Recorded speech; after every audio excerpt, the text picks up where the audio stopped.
Hi friends, നമുക്കിന്ന് എന്തുണ്ടാക്കാം? Hi friends, നമുക്ക് നല്ലൊരു ചമ്മന്തി ഉണ്ടാക്കുന്ന റെസിപ്പിയാണ്. ബിരിയാണിക്കെല്ലാം കഴിക്കാൻ പറ്റിയ നല്ലൊരു ചമ്മന്തി. അപ്പൊ നമുക്ക് ഉണ്ടാക്കാം. അപ്പൊ എല്ലാവർക്കും അറിയുന്നത് തന്നെയാണ്, ഞാൻ ജസ്റ്റ് ഒന്ന് വീഡിയോ എടുക്കുന്നത്. അത് തേങ്ങ, കറിവേപ്പില,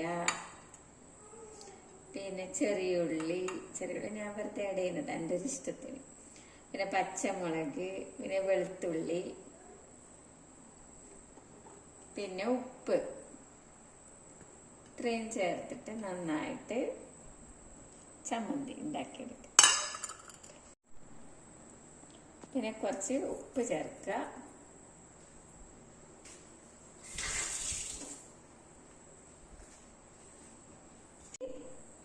ചെറുനാരങ്ങയുടെ നീര് 2 തുള്ളി ഇട്ടിച്ചെടുക്കുക.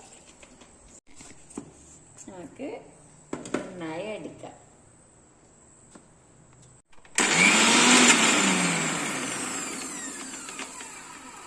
അടിച്ചതിന് ശേഷം തുറന്ന് നോക്കിയിട്ട് അതിനിങ്ങനെ ഇളക്കി കൊടുക്കാം. എല്ലാ ഭാഗവും നന്നായി. ഇതിപ്പോൾ കുറച്ചും കൂടി അടിക്കാനുണ്ട്, ഒന്നും കൂടി അടിച്ചെടുക്കാം. നമ്മൾ ചമ്മന്തി റെഡി ആയിട്ടുണ്ട്. അപ്പം നമ്മളെ ചമ്മന്തി റെഡിയാണ്. അപ്പൊ ടേസ്റ്റ് ചെയ്ത് നോക്കാം. ഉപ്പും നല്ല സ്മെല്ലുണ്ട് ചമ്മന്തിന്റെ. നല്ല ടേസ്റ്റാണ് കഴിക്കാൻ.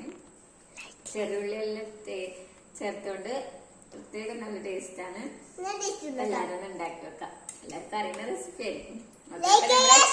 ചാനല് സബ്സ്ക്രൈബ് ചെയ്യാത്തത് സബ്സ്ക്രൈബ് ചെയ്യാം.